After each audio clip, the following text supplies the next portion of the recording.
السلام علیکم ورحمۃ اللہ نحمده ونصلي على رسوله الكريم أما بعد فأعوذ بالله من الشيطان الرجيم بسم الله الرحمن الرحيم رب اشرح لي صدري ويسر لي أمري واحلل عقدة من لساني يفقه قولي واجعل لي وزيرا من أهلي اللهم أيدنا بروح القدس۔ سورت النور سٹارٹ کی تھی ہم نے، تھوڑا سا پیچھے سے ریوائز کر لیتے ہیں، اوور ویو لے لیتے ہیں کیونکہ بیچ میں ویکینڈ بھی آیا تھا تو تھوڑا گیپ آ گیا۔ تو سورت النور جو ہے وہ سورت الحشر کے بعد نازل ہوئی تھی، مدنی سورہ ہے، یعنی کہ ہجرت کے بعد نازل ہوئی تھی۔ اور اس کے بعد جو مدنی سورہ اس کا فارمیٹ ہوتا ہے کہ اس کے اندر احکامات آتے ہیں زیادہ تر، تو اس صورت کے اندر بھی خواتین کے بارے میں اور خاندانی زندگی اور معاشرت کے بارے میں احکامات نازل کیے گئے، اور بہت امپورٹنٹ احکامات نازل کیے گئے جو کہ ایک خاندانی زندگی اور معاشرتی جو ویل بینگ ہے اس کے لیے بہت ضروری ہے۔ اور سورت کا جو سٹارٹ ہوتا ہے وہی انتہائی سیریس ٹون میں ہوتا ہے۔ تو حضرت عمر رضی اللہ تعالیٰ عنہ نے اہل کوفہ کو خط لکھ کر ہدایت کی تھی کہ اپنی عورتوں کو سورت النور پڑھاؤ۔ تو اس صورت میں جو ہے خواتین سے ریلیٹڈ جو جو باتیں ہیں ان کے بارے میں بہت سیریس قسم کی ٹون میں ان کو گائیڈ کیا گیا ہے، لاز بتائے گئے ہیں، بہت سیریس ٹون میں اللہ تعالیٰ کے احکامات جو ہیں وہ پہنچائے گئے ہیں۔ تو اللہ تعالیٰ اس میں تمہید کے بغیر ڈائریکٹ حکم دے رہے ہیں، اور اس کے بعد پہلی ہی آیت میں اللہ تعالیٰ نے کہا سورۃ انزلناہا وفرضناہا، ہم نے اسے نازل کیا اور فرض کر دیا۔ تو جب اللہ تعالیٰ نے کوئی چیز فرض کر دی تو پھر فرض کر دی ہے، اس کے اوپر عمل کرنا اس جو ہے وہ فرض ہو گیا، اور اس کے بارے میں ہیل و حجت کرنا جو ہے اس کی کوئی گنجائش نہیں رہتی۔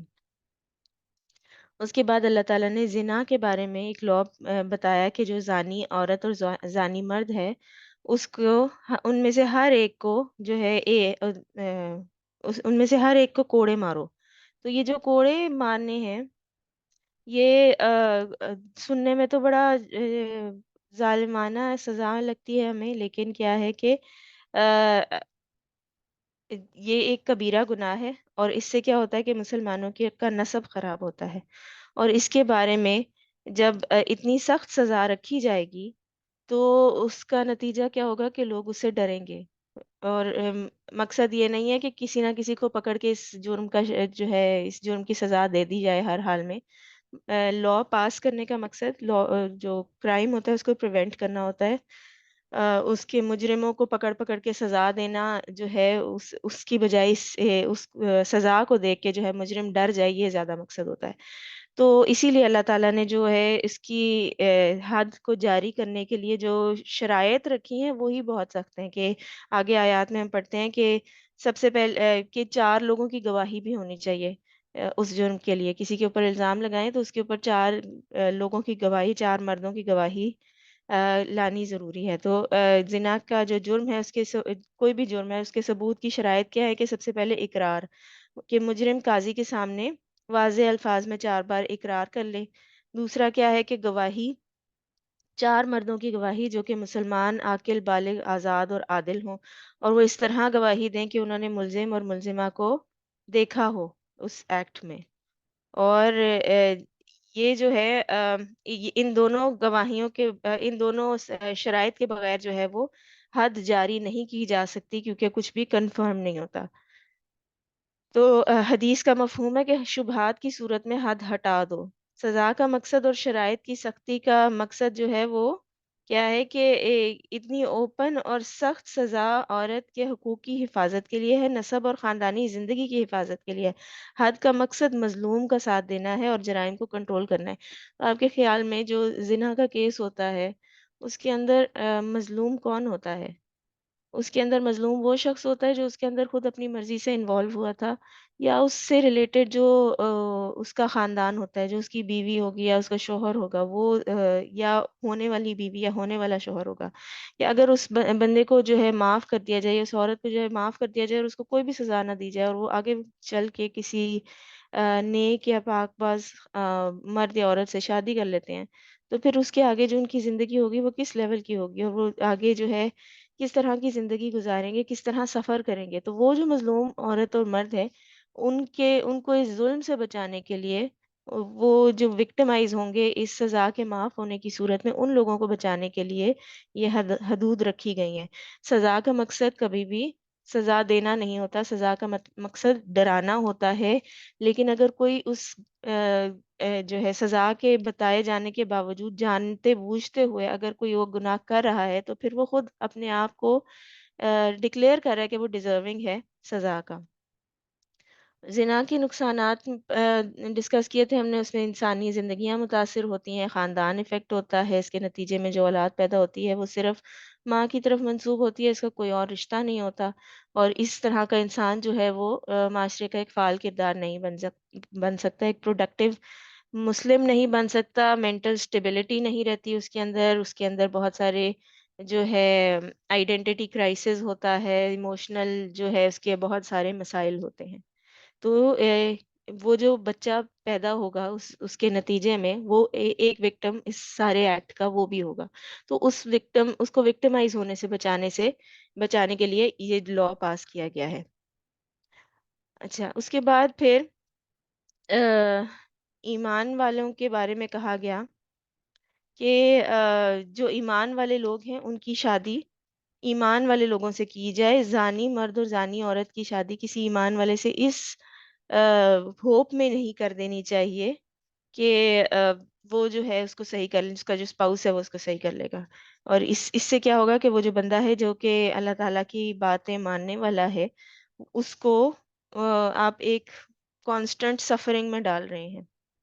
تو ایمان والے اس کلچر کو سپورٹ نہیں کرتے اور نہ اسے اختیار کر سکتے ہیں. یہ مومنوں کے مزاج کے خلاف ہے. اور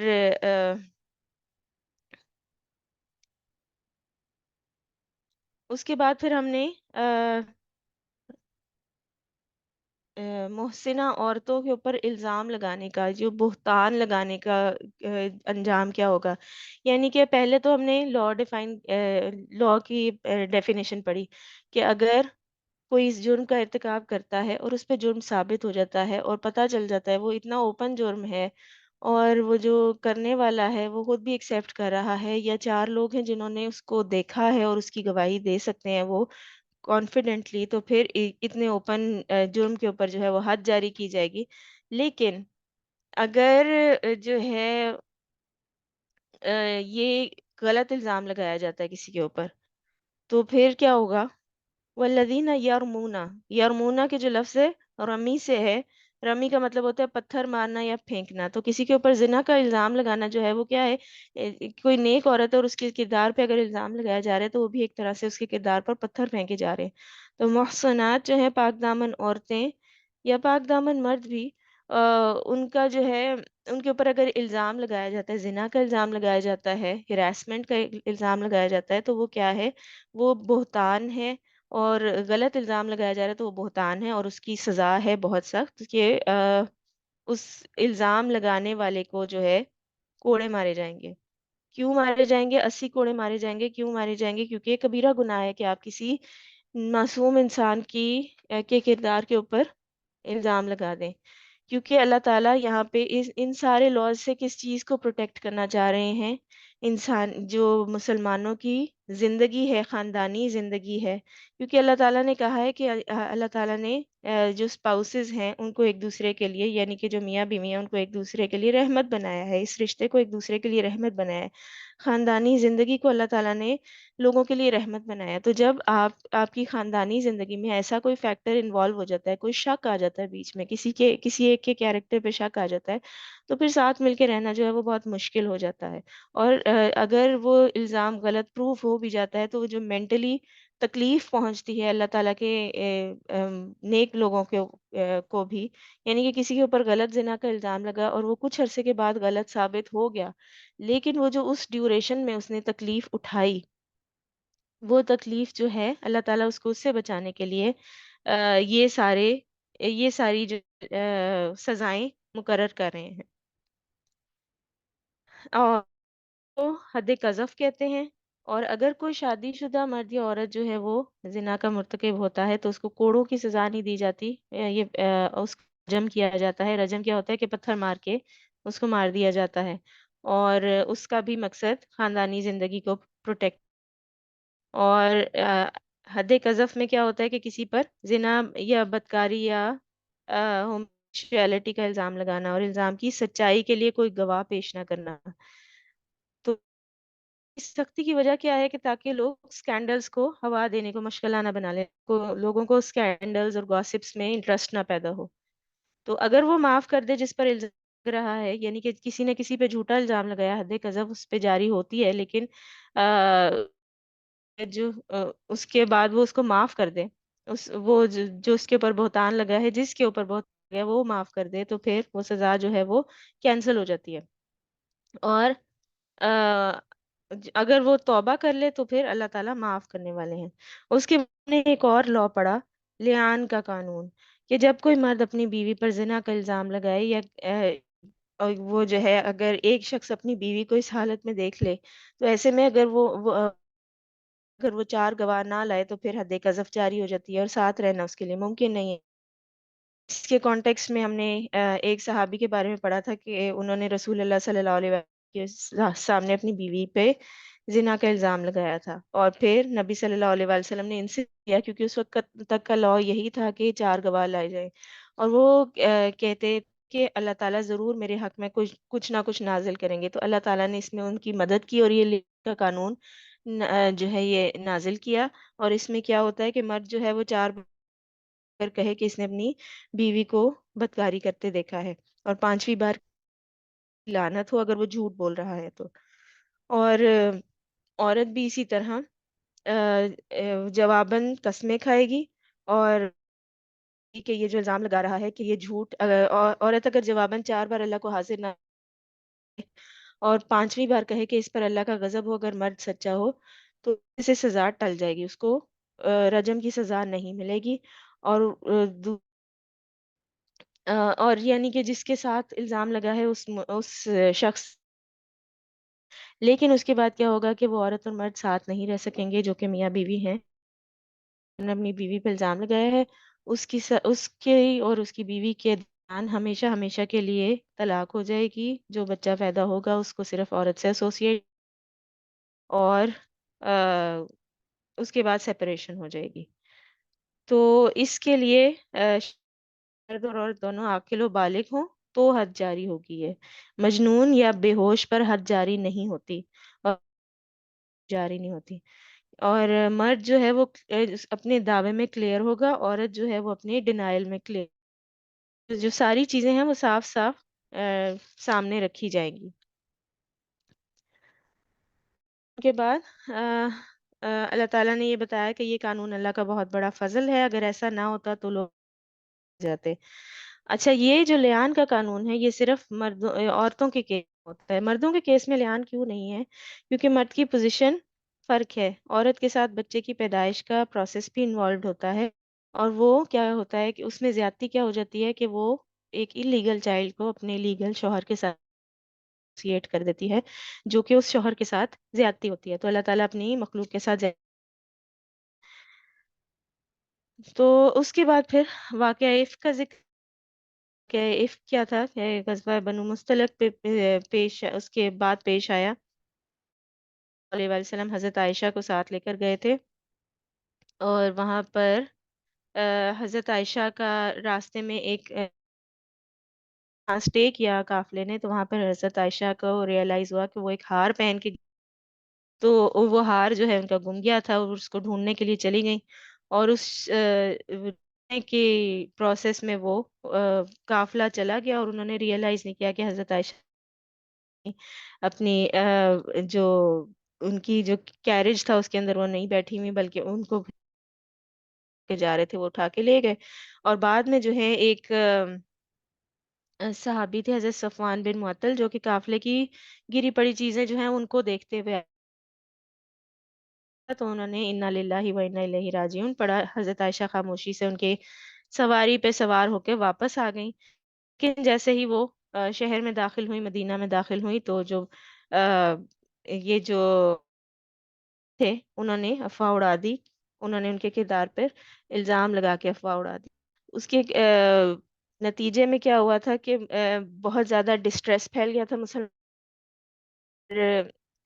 کچھ ایسے صحیح عقیدہ مسلمان تھے جو کہ میں آ گئے تھے، ان کی گوسپس میں آ گئے تھے، اور انہوں نے اس پہ یقین کر لیا تھا، اور اس کی وجہ سے نبی صلی اللہ علیہ وسلم کو بھی مینٹلی بہت ڈسٹریس ہوتا، بہت زیادہ وہ اپسیٹ ہوئے تھے. اور پھر اللہ تعالیٰ نے حضرت عائشہ کی برات، حضرت عائشہ کو کس طرح کیا کہ حضرت عائشہ کی برات عفق کے لفظ سے ہی کر دی. عفق کا مطلب ہوتا ہے جھوٹ. تو عفق کے مطلب سے جو ہے حضرت عائشہ جو ہیں وہ بے گناہ ثابت ہو گئی. نبی صلی اللہ علیہ نازل ہوئی. اللہ تعالیٰ نے قرآن میں قیامت تک حضرت عائشہ کی آ، جو ہے پاک نازل کر دیا.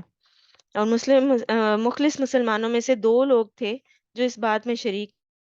ایک تو حضرت حمنہ بنت جہش تھی، اور دوسرے دو لوگ نہیں، تین لوگ تھے. ایک حمنہ بنت جہش تھی، حسان بن ثابت تھے، اور جو اصل بات گھڑنے والا منافق تھا وہ عبداللہ بن ابی تھا.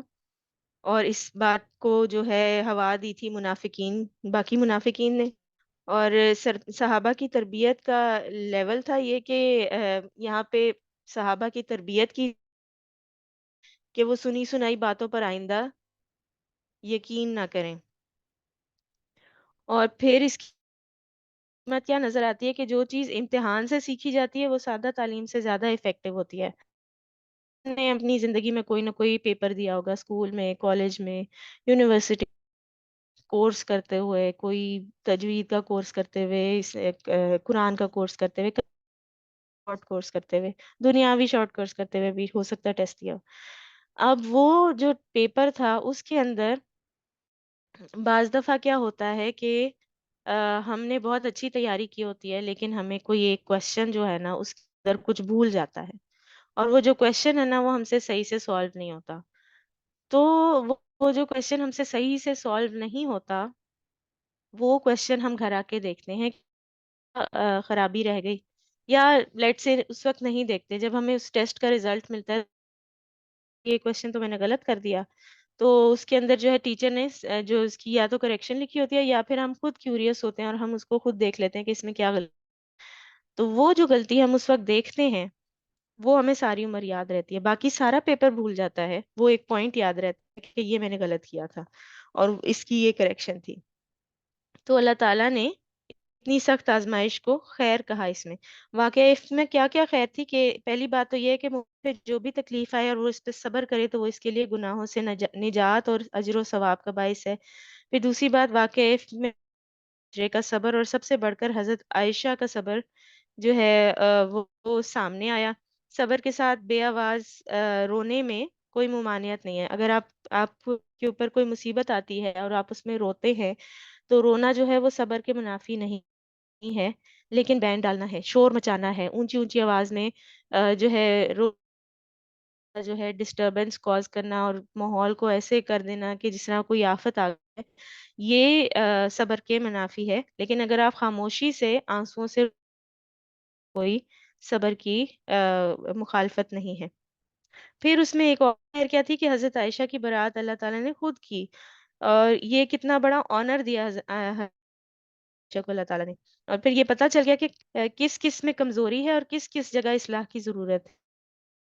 ان کھل کر سامنے آ گئے کہ ان کا کیا ایجنڈا ہے اور وہ کیا چاہتے ہیں، مسلمانوں کو کس طرح ہرٹ چاہتے ہیں. پھر اس واقعے کے بعد ایسے احکامات دیے گئے میں کروشل ہے. تو بعض دفعہ ایسے ہوتا ہے نا کہ آپ کسی کو کوئی بات بتانا چاہ رہے ہوتے ہیں امپورٹنٹ، تو وہ جو ہے آپ کی طرف دھیان نہیں دے رہا. اب صحابہ تو ایسے نہیں تھے کہ وہ اللہ تعالیٰ کی بات کی طرف دھیان نہ دیں، لیکن آپ اگر کسی کی اٹ موسٹ اٹینشن چاہتے ہیں اس کو جھنجھوڑ کے اپنی طرف موڑتے ہیں کہ میری بات سنو. تو یہاں سے اس واقعے سے مسلمانوں کو جھنجھوڑ دیا. اس کے بعد جو احکامات نازل ہوئے انہوں نے اس کو پورے کان لگا کے اور فوکس سے سنا اور اس کے اوپر عمل کیا. تو آ، اس کے علاوہ کیا تھا، آ، اس واقعے کے بعد احکامات دیے گئے جو مسلمانوں کی ڈیلی لائف میں کروشل ہیں. اور ایک اچھی بات کیا تھی کہ جو مستہ بن اساسہ ہے نا، ان کی مدر نے خود ہی بتا دیا کہ ان کے بیٹے نے اس طرح اور انہوں نے حضرت عائشہ کو بتا دیا. تو اور وہ جو ہے اپنے بیٹے کی اس بات سے خوش نہیں تھی. تو آج کل کیا ہوتے ہیں نا، اگر ان کے بچے کوئی اس طرح کی گوسپس میں کسی کو نقصان پہنچانے میں انوالوڈ ہو، کور اپ کرنے کی کوشش کرتے ہیں، نہیں میرا بیٹا تو ایسا نہیں، وہ تو نہیں ایسا کر سکتا، اس کو ڈینائل میں ہی رکھتے ہیں. اس کی بات اس کی بات کو مانتے نہیں ہے کہ ہاں میرے بچے میں یہ غلطی ہے. لیکن یہ جو پیرنٹس تھے، صحابہ کا کیا لیول تھا، کہ صحابہ کا کیا کردار تھا، کہ اب کیے ہوئے جو ان کو ایکسیپٹ کر رہے تھے اور اس کی سزا کے حق میں تھے، اور وہ انہوں نے جو ہے بالکل نہیں کیا کہ یہ نہیں ہے، میرا بچہ نہیں ایسا کر سکتا. اور پھر اس کے بعد اللہ تعالیٰ نے صرف اس میں شامل ہونے والوں کی جو ہے وہ سرزنش نہیں کی، بلکہ اللہ تعالیٰ سے بھی کہا کہ جب یہ باتیں جب کسی کے خلاف کوئی جھوٹی بات کی جا رہی ہو نہ، جو ہے وہ فرض ہے، ایسے موقع پر خاموش رہنا بھی شیطانی فعل ہے. تو ہم اس بارے میں سوچیں کہ جب بھی کسی کے اوپر الزام آ رہا ہو تو آپ کو اس کی جگہ رکھ کے سوچیں. حضرت عائشہ جو ہیں وہ انہی میں سے تھیں، مومن کے لیے جس اگر کسی پہ الزام آ رہا ہو تو وہاں پہ خود کو رکھ کے دیکھو کہ کیونکہ کسی مسلمان اتنی بدنامی ہے، جب کسی ایسے شخص کے بارے میں الزام تراشی کی جا رہی ہو جس کے بارے میں ایسا نہیں ہے، تو اس کی تردید کر دیں. تو اس میں حضرت ابو ایوب انصاری اور ان طائف کا آپس میں واقعہ آتا ہے کہ وہ آپس میں انہوں نے یہ بات ڈسکس کرنی شروع کی، اور پھر انہوں نے خود سے حضرت ابو ایوب نے کہا کہ اس کا مفہوم بتا رہی ہوں. حضرت ابو ایوب نے جو ہے کہ اس طرح کی باتیں ہو رہی ہیں حضرت عائشہ کے بارے میں، تو ان کی وائف نے کہا کہ وہ تو ایسی خاتون نہیں ہے، حضرت عائشہ تو ایسی خاتون نہیں ہے، وہ تو ایسا نہیں کر سکتی. تو ان لوگوں نے ایک دوسرے سے اتفاق کیا اور انہوں نے اس بات کو ڈسکس کیا کہ نہیں، حضرت عائشہ ایسی خاتون نہیں ہے، یہ جھوٹ بولا جا رہا ہے، یہ سچ بات نہیں ہو سکتی. تو اس کے بعد پھر کیا کہا گیا کہ اگر کوئی شخص کسی کو زنا میں ملوث ہونے پر الزام لگائے تو اس کی بات اس وقت تک نہ مانی جائے جب تک وہ گواہ پیش نہ کرے، ورنہ حد قذف میں صرف کوڑے نہیں مارے جاتے، بلکہ آئندہ اس بندے کی جو گواہی ہے وہ ریلائبل، وہ کسی کیس کے اندر کورٹ میں گواہی پیش کرے تو وہ گواہی ایکسیپٹ نہیں کی جائے گی. یعنی کہ اگر وہ کسی کیس میں گواہ کے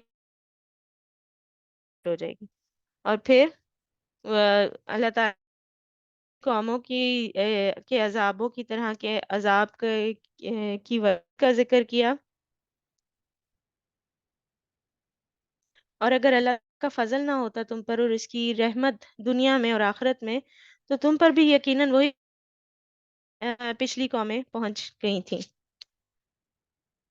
اور اس کا ریزن کیا ہے کہ جس بات کا تمہیں کوئی علم نہیں تھا اسے سمجھے آگے پھیلا رہے تھے. تو کسی پہ جھوٹا الزام لگانا کوئی چھوٹی بات نہیں ہے. جھوٹا الزام جو ہے یا جھوٹ بولنا جو ہے وہ بہت زیادہ کنڈیمڈ ہے اسلام میں. اس میں جھوٹ پھیلانا یا جھوٹی خبریں جو ہیں ان کے بارے میں ڈسکشن کرنا، یہ سب میں کمزوری تھی. نبی صلی اللہ علیہ وآلہ وسلم نے ہر نئی بات کو آگے بغیر کنفرمیشن کے آگے پھیلا دینا جو ہے اس کو بھی جھوٹ کہا ہے. تو اس میں اور کون سی چیز آتی ہے؟ ایک تو یہ ہوتا ہے نا کہ ہم گوسپ کر رہے ہیں اور اس کو آگے پھیلا رہے ہیں. اس کے علاوہ کیا چیز اس میں شامل ہوتی ہے؟ جو میں واٹس ایپ پہ میسیجز آتے ہیں کہ فلانی جگہ فلانا کام ہو گیا، یا یہ خبر آ گئی کہ یہ چیز ہے فلانی. ایک لٹرلی مجھے ایک بار ایک واٹس ایپ گروپ پہ ایک بچی کی امیج ملی کہ یہ بچی جو ہے اپنے گھر سے لاپتہ ہو گئی ہے، دعا کریں گے مل جائے.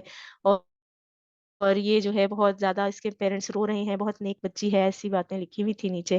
اور اس کے اوپر جو امیج لگی ہوئی، وہ امیج اس کا بیک گراؤنڈ دیکھ کے سمجھ آ رہا تھا، جو کہ تھوڑا سا وہ کمپیوٹر یوز کرتا ہو یا انٹرنیٹ، اس کو آئیڈیا ہو جانا تھا کہ وہ کسی ویب سائٹ سے لی ہوئی پکچر تھی. اس پہ مسلم گرل سرچ کیا گوگل پہ، تو پہلی چند امیجز کے اندر وہ کسی ویب سائٹ پہ انہوں نے سیل کرنے کے لیے لگائی ہوئی تھی. تو اس قسم کی جھوٹی خبریں پھیلانا، مسلمانوں کے اندر انتشار پیدا کرنا، مسلمانوں کے اندر ڈسٹریس پیدا کرنا، ان کو پریشان کرنا، انگزائٹی پیدا کرنا، اس سے کیا ہوتا ہے کہ مسلمان اپنے مقصد اور ان کا مقصد ہے اللہ تعالیٰ کی عبادت کرنا اور اللہ تعالیٰ کے دین کے کلمے کو بلند کرنا، اس سے وہ ہٹ جاتے ہیں، اور اس سے کیا ہوتا ہے کہ وہ ڈاؤن فال ہونے لگتی ہے اس کی. تو یہ کوئی چھوٹی باتیں نہیں ہیں، اس کی اللہ تعالیٰ کے ہاں بہت پکڑ ہے. تو جب بھی کوئی واٹس ایپ میسج فارورڈ کریں ہو تو اس کے بارے میں کنفرم کر لیا کریں، کوئی نیوز فارورڈ کریں ہو اس کے بارے میں کنفرم کر لیا کریں کہ یہ سچی خبر ہے یا جھوٹی خبر. یہ فلانے آرمی چیف کی طرف سے یہ پیغام آیا ہے کہ اتنے گھنٹوں میں یہ ہو جائے گا، فون کو بند کر کے رکھیں ورنہ یہ ہو جائے گا. یہ جو اگر یہ میسج جو ہے آپ نے فارورڈ نہ کیا، آپ کا واٹس ایپ اکاؤنٹ بند ہو جائے گا. خبریں ہوتی ہیں، بے شک وہ دین کو نقصان نہیں پہنچانے والی ہوتی ہیں، لیکن وہ مسلمانوں کے ذہن میں انگزائٹی. مسلمان معاشرہ ہے، ہمارے جاننے والے مسلمان ہیں، ہم جب ان کو اس طرح کے واٹس ایپ ہیں تو وہ تھوڑی دیر کے لیے پریشان ہو جاتے ہیں، بے شک اس پہ وہ یقین کریں یا نہ کریں، لیکن وہ جو ہے ذہنی طور پہ تکلیف ہوتی ہے، انگزائٹی ہوتی ہے، انوائنس ہوتی ہے. تو وہ جو انوائنس بھی جو ہوتی ہے وہ بھی ایک کائنڈ آف تکلیف ہی ہے. تو ہمیں اس سے اپنے جو بھائی ہیں ان کو بچانا چاہیے، جو مسلمان بہن بھائی ہیں، ہمیں اپنے معاشرے کو ڈسٹریس سے بچانا ہے اور اس طرح کی فضول افواہوں سے بچا کے رہنا. آپ تک اگر کوئی افواہ پہنچے، آپ تک کوئی اگر جھوٹی خبر پہنچے، اس کی پہلے تحقیق کریں جس حد تک آپ کر سکتے ہیں. ایسا نہیں ہے کہ آج کے دور میں ہم کسی چیز کی تحقیق نہیں کر سکتے. بہت ساری ایسی ہمیں چیزیں ملی ہوئی ہیں، نیوز چینلز ہیں، ہم انٹرنیٹ پہ بہت زیادہ ساری چیزوں میں ایکسیس ہے، ہمیں یہ پتہ چل جاتا ہے کہ یہ چیز جو ہے یہ ریلائبل ہے، یہ جو بات ہے یہ ریلائبل. تو یہ دیکھ بھال کے کوئی بھی چیز فارورڈ کیا کر. وہ جو ہے نا بغیر سوچے سمجھے جو بھی میسج آ رہا ہے اس کو فارورڈ ٹو آل نہ کریں. یہ کیا ہو سکتا ہے ہمارے لیے پکڑ کا باعث بن سکتا ہے. تو اللہ تعالیٰ نے کیا کہا، ایسی باتیں جو ہیں وہ صاحب ایمان لوگوں کی کو زیب نہیں دی کہ وہ اس طرح کی باتیں ڈسکس کرتے رہے. اور پھر اللہ تعالیٰ نے سخت وارننگ دی کہ ایمان کا تقاضا یہ ہے کہ اس قسم کی جھوٹی باتوں میں انوالو نہ. اس کے بعد آیت نمبر 19، ان الذين يحبون ان تشيع الفاحشة في الذين آمنوا لهم في الدنيا والآخرة والله يعلم وانتم لا تعلمون. بے شک وہ لوگ جو بے حیائی پھیلے ان لوگوں میں جو ایمان لائے، ان کے لیے دردناک عذاب ہے دنیا آخرت میں، اور اللہ جانتا ہے اور تم نہیں جانتے. تو تشیع کیا ہوتی ہے؟ تشیع اشاعت سے ہوتی ہے، اردو میں بھی ہوتا ہے نا ورڈ اشاعت کا. تو وہ کیا نہیں جانتے، وَأَنْتُمْ لَا تَعْلَمُونَ، اللہ تعالیٰ کہتے ہیں تم نہیں جانتے. کیا نہیں جانتے کہ ان کے لیے کیا عذاب ہے اور کیوں عذاب ہے. تو واقعہ افک ایک طرح تشیع الفاحشہ کا کیا مطلب ہوتا ہے کہ جو فحش باتیں ہیں ان کو ان کی اشاعت کی جائے، پھیلایا جائے. تو فاحشہ کیا ہوتا ہے؟ ہر وہ کام جو انسان کی سیکسول ڈیزائرز کو یا شہوانی خواہشات کو پرووک کرتا ہے. مثلا عفق جو اس واقعے میں پھیلایا گیا، جو اس واقعے میں جھوٹ پھیلایا گیا، وہ کس قسم کی گاسپ تھی؟ وہ جو ہے انہوں نے کس چیز کا الزام لگایا تھا؟ ایک بدکاری کا الزام لگایا تھا. اور کوئی بھی ایسا کام، دوسری چیز میں کیا آتی ہے، کوئی بھی ایسا لٹریچر یا مٹیریل پھیلانا جو شہوانی خواہشات کو ابھارنے والے ہوں، یعنی کہ ایسی مووی بنا دینا، ایسا ناول لکھ دینا، ایسا کوئی آرٹیکل لکھ دینا کہ جس کا مقصد کیا ہو کہ وہ انسان کے اندر اس طرح کے جو ڈیزائرز ہیں ان کو پرووک کرے، جس کو پڑھ کے کیا ہو خواہشات جو ہے وہ ابھرنے لگے. وہ کس میں آتا ہے؟ فاحشہ میں آتا ہے.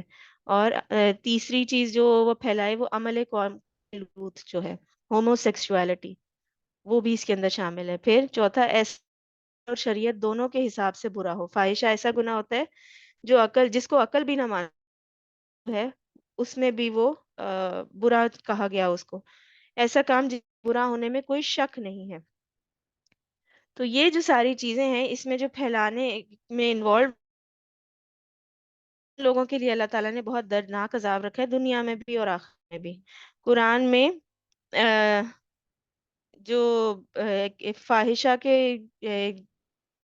ہیں وہ کون کون سے ہیں؟ ایک تو عمل قوم لوط ہے، ہومو سیکشوالٹی، زنا ہے، جھوٹی تہمت لگانا ہے، اور باپ کی بیوی سے نکاح کرنا ہے، یعنی کہ اپنی اسٹیپ مدر سے نکاح کرنا ہے۔ اللہ تعالیٰ اپنے چنے ہوئے بندوں کو فحش کاموں سے بچا لیتا ہے۔ تو اہل فحش فواہش سے اعراض کرتے ہیں، اور اس کے علاوہ ہمیں کون چیز فواہش سے روکتی ہے؟ نماز ہمیں فواہش سے روکتی ہے۔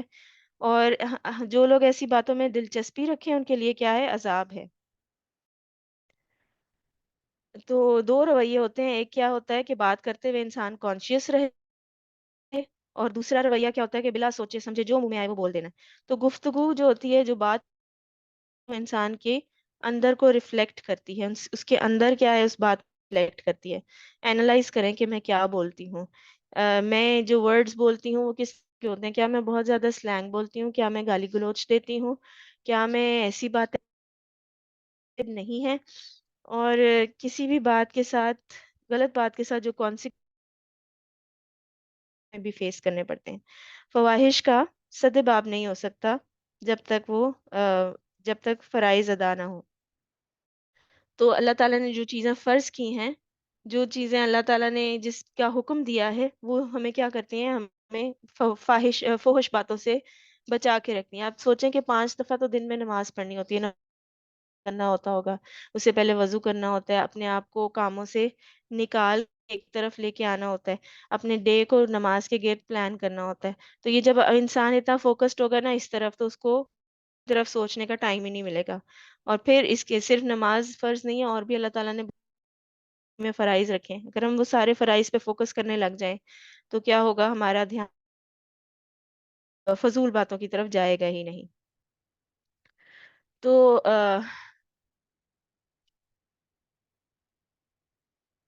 اس کے بعد اللہ تعالیٰ کہتے ہیں وَلَوْلَا فَضْلُ اللَّهِ عَلَيْكُمْ وَرَحْمَتُهُ وَأَنَّ اللَّهَ رَءُوفٌ رَحِيمٌ۔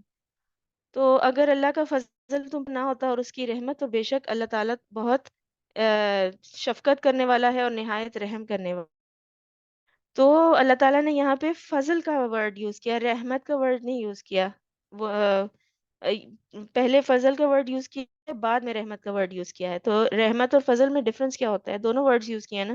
رحمت اور فضل میں ڈفرنس کیا ہوتا ہے کہ رحمت جو ہوتی ہے وہ اللہ تعالیٰ کی وہ صفت ہے کہ اللہ تعالیٰ لوگوں کی فوری ان کو کی کے ایکویولنٹ سزا نہیں دیتے، جو انہوں نے برائی کی ہے کر کے اس کے حساب سے سزا نہیں دے دیتے، بلکہ ان کے ساتھ جو ہے رحم کا معاملہ کرتے ہیں، ان کو مہلت دیتے ہیں کہ وہ پلٹ آئیں، ان کو مہلت دیتے ہیں کہ وہ اس گناہ سے بچ جائیں۔ فضل کیا ہوتا ہے؟ فضل ہوتا ہے حق سے زائد۔ حق سے زائد کا کیا مطلب ہے؟ کہ ایسی چیز کو آپ ڈیزرو نہیں کرتے لیکن اللہ تعالیٰ آپ کو دے دیتے ہیں۔ تو اللہ تعالیٰ جو ہیں وہ حق سے بڑھ کر دینے والے ہیں۔ اس کے بعد اللہ تعالیٰ کہتے ہیں یا ایوہ الذین آمنوا لا تتبعوا خطوات الشیطان، اے لوگو جو ایمان لائے ہو، تم شیطان کے قدموں کی پیروی نہ کرو، اور جو کوئی پیروی کرے گا تو بے شک وہ حکم دیتا ہے بے حیائی کا اور برائی کا۔ اگر اللہ کا فضل تم پر نہ ہوتا اور اس کی رحمت نہ ہوتی تو تم میں سے کوئی ایک بھی پاک نہیں ہو سکتا تھا کبھی بھی۔ اور لیکن اللہ تعالیٰ پاک کرتا ہے جسے وہ چاہتا ہے، اور اللہ والا اور خوب علم والا ہے۔ تو اللہ تعالیٰ کہتے ہیں لا تتبعوا خطوات الشیطان۔ خطوات کیا ہوتا ہے؟ خطوہ سے ہے شیطانی وسوسے، جو بار بار پلٹ کر آتے ہیں۔ اور پھر شیطان کے فٹ سٹیپس پہ نہ چلو۔ شیطان کا کردار کیا ہوتا ہے؟ تکبر اور تکذیب کا۔ تو غور کریں تو ہر گناہ کی جڑ پہ یہی برائیاں ہیں، یا تو تکبر ہوتا ہے، یا پھر انکار ہوتا ہے، یا جھوٹ ہوتا ہے۔ ان راستوں پہ نہ چلو جس پر شیطان چلا، وہ کام نہ کرو جو شیطان نے کیا، اور وہ طریقہ اختیار نہ کرو جو شیطان نے اختیار کیا۔ اور حیا والوں کو شیطان کے راستے پہ نہیں چلنا چاہیے، شیطان کے وسوسوں، وہ بار بار پلٹ کے آنے والے وسوسے ہیں، پر اس سے خود کو بچا کے رکھنا ہے۔ تو ولولا فضل اللہ علیکم، زکا کا جو مطلب ہے وہ کیا ہے؟ کہ پاک نہیں ہو سکتا تھا۔ ما زکا من احد، اس واقعے میں ملوث ان پر حد قذف جاری کی گئی۔ تو اللہ تعالیٰ نے اس واقعے سے تربیت کی، ان کو سکھایا کہ انہوں نے کس طرح سے اپنا معاشرہ اس میں جو اپنی گریس ہے اس کو قائم رکھنا ہے. تو جب کسی معاشرے میں حد جاری کی جاتی ہے تو وہ کام کا ذریعہ بن جاتی ہے جو اس معاشرے میں پھیلی ہوتی ہے. اور صحابہ کا کردار اس میں کیا تھا کہ انہوں نے اپنے بچوں کو پروٹیکٹ، جنہوں نے الزام لگائے، جنہوں نے اس گوسپ میں شمولیت اختیار کی تھی، انہوں نے ایکسیپٹ کر لیا تھا کہ ان پہ حد جاری کی جائے. لا تتبعوا خطوات الشیطان، شیطانی وسوسے اسے اگنور کرو یا پھر تحقیق کر لو. اگر آپ کو کوئی وسوسہ بار بار تنگ کر رہا ہے، کوئی گوسپ جو ہے وہ بار بار لگتا ہے کہ سچی ہے، کوئی آپ کو ایسی خبر، کوئی واٹس ایپ پہ میسج آپ کو لگتا ہے کہ سچا ہے، تو پھر اس پہ تحقیق کر لیں. تحقیق کے طریقے ہیں نا ہمارے پاس، ہم اس کو سرچ کر سکتے ہیں، علم والے سے پوچھ سکتے ہیں، ہم کسی ایسے بندے سے پوچھ سکتے ہیں کہ جس کے پاس اس سبجیکٹ کا علم ہو. لیٹ سے اگر وہ جو ہے اس طرح کی کوئی بات آتی ہے کہ اگر آپ نے یہ میسج جو ہے یہ فارورڈ نہ کیا تو آپ کا واٹس ایپ اکاؤنٹ جو ہے وہ ڈسیبل. تو پھر آپ کسی ایسے بندے سے رابطہ کریں کہ جو ٹیکنیکلی جانتا ہو کہ یہ جو کیا ایسا پاسبل ہے کہ نہیں ہے، اور اس کو فارورڈ کرنے سے پہلے یہ تحقیق کر لیں. اور اگر آپ کو پتہ چلتا ہے کہ ہاں یہ پاسبل ہے تو پھر اس کو فارورڈ کریں، ورنہ اس کو فارورڈ نہ کریں. تو اگر وسوسے کو فالو اس میں پڑ جاتا ہے، اور وہ کرتے کرتے وہ کہاں پہنچ جاتا ہے، فاحشہ تک پہنچ جاتا ہے. تو اگر آپ کسی ایسی چیز کے پیچھے پڑیں گے جو لغو ہے اور جو غلط بات ہے، تو پھر اللہ تعالیٰ تو روکتے ہیں، آپ کی جو ہے حجت تمام ہوتی ہے، لیکن آپ پھر بھی اس کے پیچھے لگے رہیں تو پھر اللہ تعالیٰ آپ کی طرف موڑ دیتے ہیں جدھر آپ مڑنا چاہتے ہیں. ہاں، حدیث کا مفہوم ہے خدا سے ایسی شرم کرو جتنا شرم کرنے کا حق ہے. صحابہ نے عرض کی یا رسول اللہ صلی اللہ علیہ وآلہ وسلم، ہم تو اللہ سے حیا کرتے ہیں. فرمایا یہ نہیں بلکہ حیا تو وہ کرتا ہے جو سر اور جو کچھ اس میں ہے اس کی حفاظت کرتا ہے، اور پیٹ اور جو کچھ اس میں ہے اس کی حفاظت کرتا ہے. یعنی کہ جو وہ کھاتا ہے اور جو وہ سوچتا ہے اس میں وہ اللہ تعالیٰ کا خوف رکھتا ہے. اس کے بعد اللہ تعالیٰ نے کیا کہا کہ ما زکا منکم، تم میں سے کوئی پاک نہیں ہو سکتا تھا. زکا کا مطلب ہے میل کچیل گناہوں سے پاک ہونا. اگر کوئی اور لیٹ سے اور پھر ہمیں کیا نا اس کے بارے میں پریشان نہیں ہونا چاہیے. ہمارے بارے میں بھی گوسپ ہو رہی، بعض لوگ سوچتے ہیں نا کہ ہر کوئی میرے بارے میں یہی خیال رہتا ہے، یہی پریشانی رہتی ہے. تو اس بارے میں بھی نہیں پڑھنا چاہیے. ایک تو فاحشہ کو نہیں پھیلانا، دوسرا اس ٹینشن میں نہیں رہنا کہ کوئی میرے بارے میں فاحشہ پھیلا رہا ہے. تو اگر کوئی کہہ رہا ہے اور وہ ہم تک نہ پہنچے تو اس کی نیکی ہم تک پہنچ رہی ہوتی ہے. اگر کوئی ہم پہ جھوٹا الزام لگا رہا ہے، ہمارے بارے میں برائی کر رہا ہے، تو وہ ہوگا. تو دونوں کیسز میں اس کی جو نیکیاں ہیں وہ، اور اگر کوئی آ کر تمہیں کہے تو سمجھ جاؤ کہ وہ تمہارا دوست نہیں ہے. یعنی کہ اگر کوئی آ کے ہمیں خاص طور پہ بتا رہا ہے کہ وہ فلانا تمہارے بارے میں وہاں بیٹھ کے یہ باتیں کر رہا تھا، اور وہاں پہ تو سن آیا ساری باتیں، اس نے اس کو تو چپ نہیں کرایا، لیکن آپ کو آ کے وہ بتا رہا ہے، ٹینشن دے رہا ہے کہ وہ بیٹھ کے نا تمہارا اس طرح سے ذکر کر رہا تھا، تو وہ شخص جو ہے وہ آپ کا، جو چیز آپ نے اپنی آنکھوں سے کسی میں نہیں دیکھی اس پر خاموش رہیں. اس پر خاموش نہ رہیں، بلکہ اگر کوئی کہہ رہا ہے نا آپ سے کہ فلانے کے اندر یہ چیز ہے، تو اس پہ خاموش نہ رہیں کہ یہ غلط، میں اس پر یقین نہیں کرتی. یا آپ یہ کہیں اچھا میرے ساتھ تو ایسا ایکسپیرینس نہیں ہوا، میں نے ہوتے ہوئے نہیں دیکھا. کم از کم یہ ضرور کہتے ہیں خاموش نہ رہیں. کسی کے بارے میں ہونے والی غلط بات اسے جا کر بتانا بھی فاحشہ ہے. جہاں برائی ہو رہی ہو وہاں اس کو کٹ ڈاؤن کر دیں، وہیں پہ روک دیں، وہیں پہ کہہ دیں کہ نہیں وہ ایسی نہیں ہے، یا مجھے ایسا نہیں لگتا، میں نے یہ بات ہوتی بھی نہیں دیکھی. اگر آپ نے وہ بات کسی بھی شیطانی بات یا غلط پروپیگنڈا کے خلاف ایک بات کہنا کافی ہے کہ ہاذا افک مبین، یہ یا ہمیں ایسی باتیں زیب نہیں دیتی. تو مسلمان کیا کرتے ہیں کہ ایک دوسرے کو برائی سے روکنے والے بھی. پھر اس کے بعد جب وہ واقعہ سارٹ آؤٹ ہو گیا، واقعہ جو ہے کے بعد حضرت ابو بکر جو تھے وہ اپنی اس رشتہ دار جو مصطح بن اساسہ تھے، وہ مفلس اور حضرت ابو بکر کے رشتہ دار تھے. حضرت ابو بکر نے قسم کھائی کہ ان کو فائنینشلی سپورٹ نہیں دیں گے. تو وہ پہلے ان کو سپورٹ کرتے تھے، تو اس بارے میں اللہ تعالیٰ کے حکم کے بعد انہوں نے دوبارہ دیا، اور انہوں نے دوبارہ سے ڈبل سپورٹ کرنا شروع کر دیا ان کو. اسلام کا اخلاق یہ اسلام میں کسی کی مدد محتاجی کی وجہ سے کی جاتی ہے، کسی رشتہ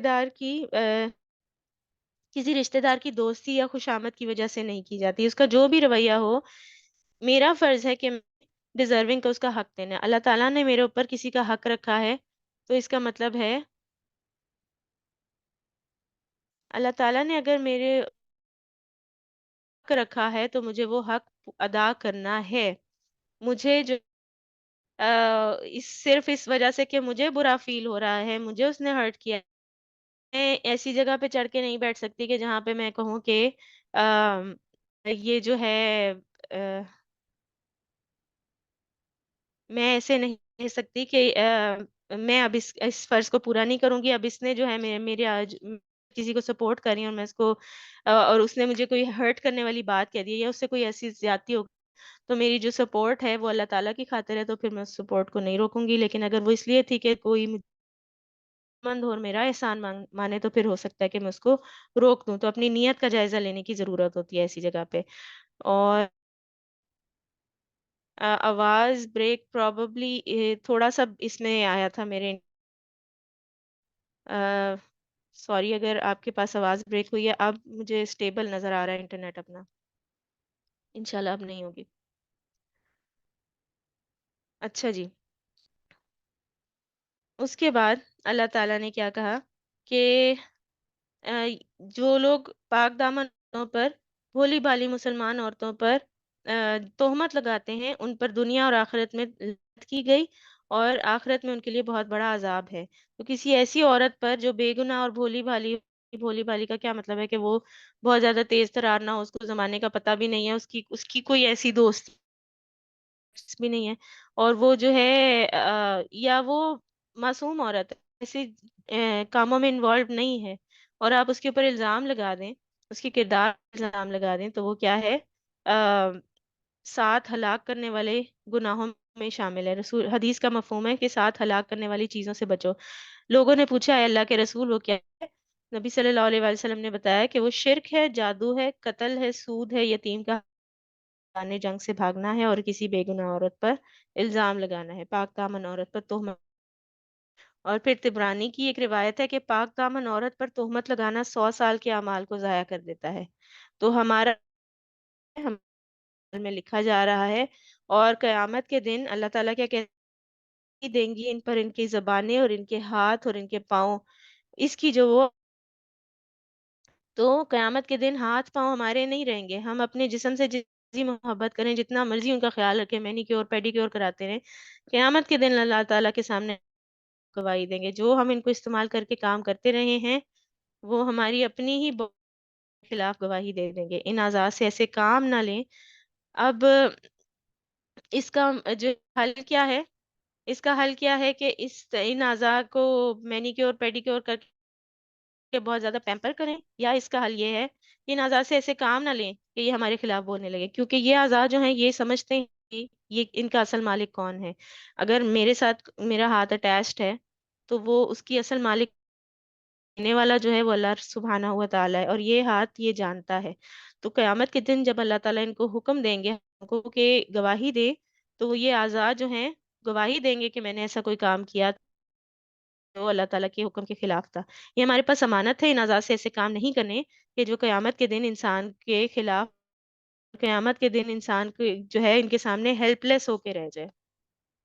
اور اس کے بعد اللہ تعالیٰ قیامت کے بارے میں کیا بتاتے ہیں کہ اس دن پورا پورا ان کا اللہ تعالیٰ پورا پورا ان کا بدلہ درست ادا کر دیں گے، اور وہ جان لیں گے کہ بے شک اللہ تعالیٰ حق ظاہر کرنے والا ہے. تو دین جو ہے اس جو اس کا ورڈ ہے اس کے مختلف میننگ جو ہے وہ کیا ہے؟ بدلہ. یعنی کہ یوم الدین جو ہے وہ بدلے کا دن ہوگا. تو اس دن کو پورا پورا بدلہ دیا جائے گا. کسی نے کوئی معمولی سی بات بھی کی ہوگی تو وہ بھی اس کے کھاتے میں ڈال کر حساب لیا جائے گا، اور جس نے جتنی بات کی ہوگی اور وہ جہاں تک پہنچی ہوگی اس سب کا حساب ہوگا. تو ہمیں اپنی بات چیت کو، اپنی جو ہے جو ہم انفو ہیں، جو ہم میسیجز فارورڈ کریں، جو ہم ڈاکیومنٹ کریں ہیں اپنے آپ کو کسی بھی طرح سے، وہ اس کے بارے میں بہت کانشیس ہونے کی ضرورت ہے. اس کے بعد ہے آیت نمبر 2. الخبیثات للخبیثین والخبیثون عورتیں خبیث مردوں کے لیے ہیں اور خبیث مرد خبیث عورتوں کے لیے، پاکیزہ عورتیں کے لیے اور پاکیزہ مرد پاکیزہ عورتوں کے لیے ہیں. یعنی اصول یہی ہے کہ جو جس طرح کا کیریکٹر کا بندہ ہے، آپ اس کو کیریکٹر کے انسان کی شادی کسی اچھے کیریکٹر کے انسان سے اس لیے نہیں کریں گے کیونکہ یہ جو اچھے کیریکٹر والا انسان ہے یہ اس کو صحیح کر دے گا۔ اگر آپ کو صاف طور پہ نظر آ رہا ہے کہ کیریکٹر کی برائی ہے، تو پھر اس کا رشتہ ایکسیپٹ نہ کریں اپنی عورت کے لیے، یا نیک بیٹی کے لیے یا نیک بیٹے کے لیے۔ اس کی خلاف ورزی تو کوئی کرے تو اس کی مرضی۔ ان کا دامن پاک باتوں سے، جو بنانے والے بناتے ہیں ان کے لیے مغفرت ہے اور کریم ہے۔ اور طیبات اور خبیثات سے مراد باتیں بھی کی گئی، یعنی کہ خبیثات سے مراد خبیث کلمات، اور طیبات سے مراد طیب کلمات، یعنی کہ کسی کو برا کہنے سے نہیں ہو جاتا اور کسی کو نیک کہنے سے کوئی نیک نہیں ہو جاتا، لیکن بات کہنے والے کے اوپر ہی آ پڑتی ہے۔ تو بچے ایک بات کرتے ہیں تو آپ کی پرسنالٹی کو ڈپیکٹ کرتی ہے، اور اگر آپ خبیث باتیں کرتے ہیں، بری بات کرتے ہیں، تو آپ اسی سے پہچانے جائیں گے۔ تو خبیث جو ہے وہ بری یا خراب چیز کو کہتے ہیں، کلمہ خبیثہ کو کہتے ہیں طیبات، طیبہ سے اچھی پاکیزہ بات۔ خبیثات میں کیا ہو گئے؟ بری بات، خبیث کرتی ہیں، خبیث عورتیں خبیث مردوں کے لیے ہیں، یعنی کہ جس شخص کا اپنا بگڑا ہوا ہو، اس کا گزارا اپنے جیسی عورت کے ساتھ ہوگا۔ اگر آپ اس کو کوئی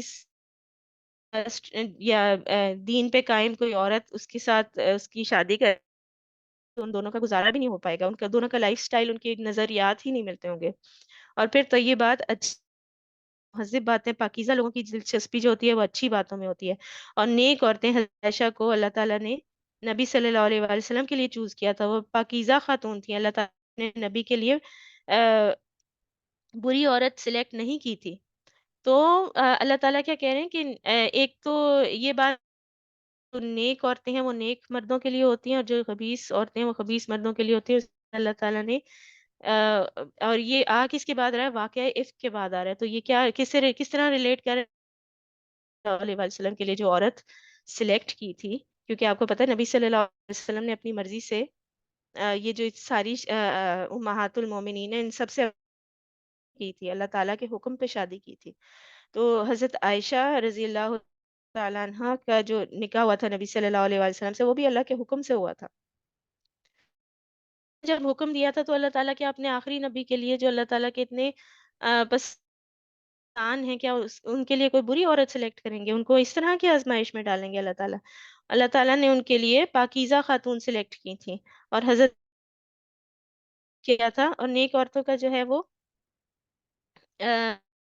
اس سے یہ کیا ثابت ہوتا ہے کہ نیک عورتوں کا بھی شادی کے معاملے میں جو انٹرسٹ ہوگا یا پریفرنس ہوگا وہ مرد ہوگا۔ پیغمبر جو خود طیب ہیں، ان کے لیے اللہ تعالیٰ بری عورت کیسے چوز کر سکتے ہیں؟ کسی کے برا کہنے سے کوئی برا نہیں ہو جاتا، اس لیے اپنے خلاف کوئی بھی بات سنے تو صبر اور حوصلے سے کام۔ اللہ تعالیٰ نے اس میں وعید بھی سنا دی ایک ہی ٹائم پہ، اور ایک ٹائم پہ بشارت بھی ہے۔ کیا بری کیا جو ہے ڈرانے کی، اگر ہم ایسی باتوں میں انٹرسٹ لینا شروع ہو جائیں گے تو eventually going to end up with the same kind of people، یعنی کہ اگر ہم برے بنیں گے، بری باتوں میں انٹرسٹ لیں گے، بری سائڈ پہ نکل جائیں گے، تو ہم برے لوگوں کے ساتھ ہی ہماری زندگی بھی گزرے گی۔ اللہ تعالیٰ ہمیں ایسے کر دیں گے، ہمارے ارد گرد ایسے لوگ آ جائیں گے جو ہماری طرح کے ہوں گے۔ اگر ہم اچھے لوگوں گے، اپنے آپ کو بچا کے رکھنے کی کوشش کریں گے بری باتوں سے، اور اچھی باتیں کرنے کی کوشش کریں گے، اچھی باتیں سوچنے کی کوشش کریں گے، تو یہ بات میں انوالوڈ ہوں گے، تو اللہ تعالیٰ ہمارے ارد گرد آؤٹ کر دیں گے، اور ایسے لوگ ہمارے ارد گرد رکھیں گے جو کہ نیک ہیں۔ اگر آپ کو ایسے لگتا ہے کہ آپ کسی نیکی کی طرف آپ کے خلاف ہو گئے، آپ کے بارے میں بری باتیں کریں، تو اللہ تعالیٰ کے اس پرومس پہ یقین، نیک عورتیں ہیں ان کے لیے نیک مرد ہیں، اور نیک اللہ تعالیٰ جو ہے مجھے میری جو ہے نیت کے مطابق میرے ارد گرد لوگوں سے سراؤنڈ کر دیں گے۔ تو اس کے بعد اللہ تعالیٰ کیا کہتے ہیں؟ اولئک مبرؤون مما یقولون، یہ لوگ اس چیز سے پاک ہیں، بری الذمہ ہیں کہ جو وہ بات کرتے ہیں۔ ایسی باتیں ان کو نقصان نہیں دیں گی، ایک دن سب کھل کر سامنے آ جائے گا، دنیا میں نہیں تو آخرت میں کھل کر سامنے آ جائے گا۔ تو اپنا ریموٹ میں نہیں دینا چاہیے کہ کوئی آپ کے بارے میں الزام تراشی کرنی شروع کرے، اور آپ ٹیپ ریکارڈر کی طرح آن کریں، اور اس کے بعد آپ جو آپ کے منہ میں آئے وہ آپ بولنا شروع کر دیں، آپ وہ سب کچھ بھول جائے، سارا صبر بھول جائے، اور آپ سب کچھ برابر کر کے رکھ دیں۔ بلکہ کیا ہے کہ اس وعدے پہ یقین رکھیں